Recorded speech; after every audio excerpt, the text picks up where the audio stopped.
இன்று முதலமைச்சராக பதவியேற்றிருக்கும் விஜய் அவர்களுக்கு வாழ்த்துக்கள். அவர் தேர்தல் வாக்குறுதிகள் அளித்த வாக்குறுதிகளில் ஒவ்வொன்றாக 5 வருடங்களுக்குள் செய்ய வேண்டும் என்பதே எங்களுடைய வேண்டுதல். அதை நிறைவேற்றுவார் என்று எதிர்பார்க்கிறோம். இளைஞர்களும் பெண்களும் நம்பிக்கை வைத்து வாக்களித்தமைக்கு அவர் அதை நிறைவேற்ற வேண்டும் என்பதே எங்களுடைய விருப்பம். நல்வாழ்த்து. சிஎம் புதுசா வந்ததுக்கு மிக்க நன்றி. இதுவரைக்கும் இல்லாத ஆட்சி புதிய ஆட்சி தொடர்ந்து எதிர்பார்க்குறோம். இனிமேல் நல்லா இருக்குங்கிறதையும் நம்புறோம். இது நிறைய திட்டங்கள், புது புது திட்டங்கள் பெண்களுக்காக கொண்டு வந்திருக்காங்க. அதுவும் சந்தோஷம். இன்னமும் எதிர்பார்க்கறத குழந்தைங்க கல்வியை பத்தி இன்னும் எதிர்பார்க்குறோம் நிறைய. அவங்க படிப்பு வந்து எல்லாருக்கும் ஒரே கல்வியா இருக்கும்னு எதிர்பார்க்குறேன். காஸ்ட் வச்சு பண்ணாம எல்லாருக்கும் மார்க் அடிப்புல எல்லா சலுகைகள் கிடைச்சா கொஞ்சம் சந்தோஷமா இருக்கும். வணக்கம், என் பேர் முத்துமாரி, திருநெல்வேலி மாவட்டத்திலேருந்து பேசுகிறேன்.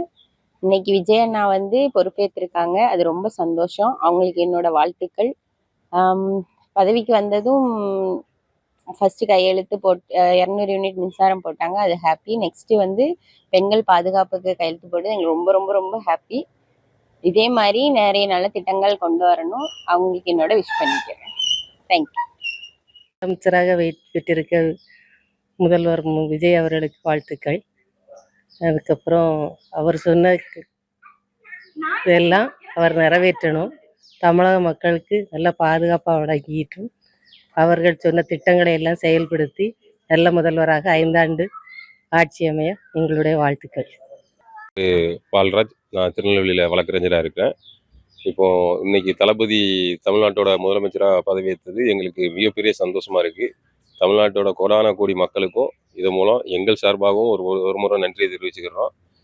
தளபதி வந்த உடனே முதல் கையெழுத்தாக 200 யூனிட் இலவச மின்சாரத்துக்கு சைன் பண்ணியிருக்காங்க. இது மிகப்பெரிய சந்தோஷம்.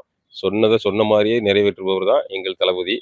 அதன் பிறகு பெண்களுக்கான சிங்கப்பெண் சிறப்பு அதிரடிப்படை திட்டமும் சைன் பண்ணியிருக்காங்க. இன்னும் அவர் தமிழ்நாட்டோட நிதி நிலைமைக்கு ஏற்ற மாதிரி என்னென்ன செய்ய முடியுமோ கண்டிப்பாக கொடுத்த வாக்குறுதி அனைத்தையும் நிறைவேற்றுவார். கொடுக்காததையும் நிறைவேற்றுவார். மக்கள் மனசு என்ன இருக்குன்னு புரிஞ்சு அதற்கேற்ப ஆட்சி செய்யக்கூடியவர் தான் எங்களுடைய தளபதி. அதனால் அவர் பணி மேலும் சிறக்க எங்களுடைய வாழ்த்துக்கள்.